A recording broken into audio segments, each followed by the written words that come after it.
dito. Sa umaga, napakainit.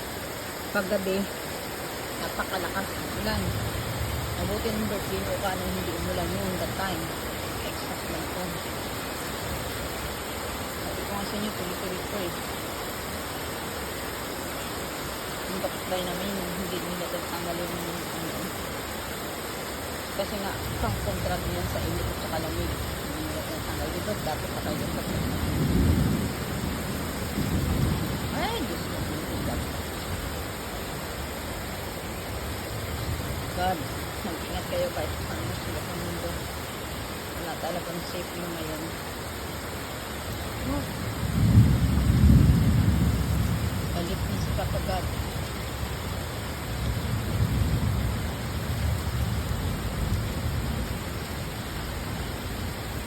Ako baka tamaan na kay Jesus. Ay!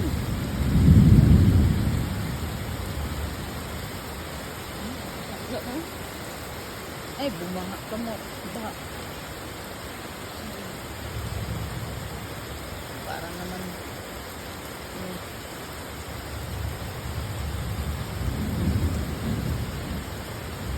sa cartoon mo eh. Balik ng langit.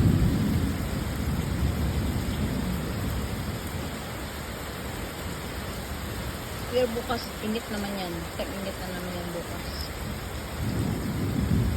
Nawa. Ay, pray na bukas. Hindi tuloy-tuloy itong ganito.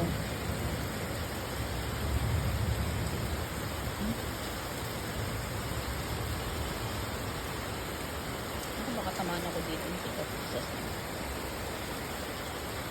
Yun ang ano sa paano ng person.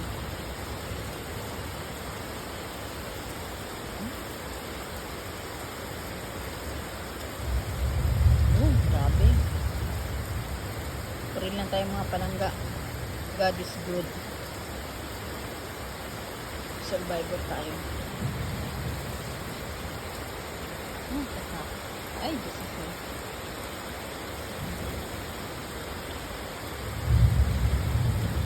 Malapit na talaga darating ang gawan si Papa God. Kaya manalangin na tayo araw-araw, hindi lang araw-araw, forever.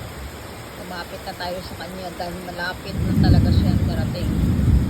Ano? Hustihan tayong lahat. I love you, Papa God. I love you so much, Lord.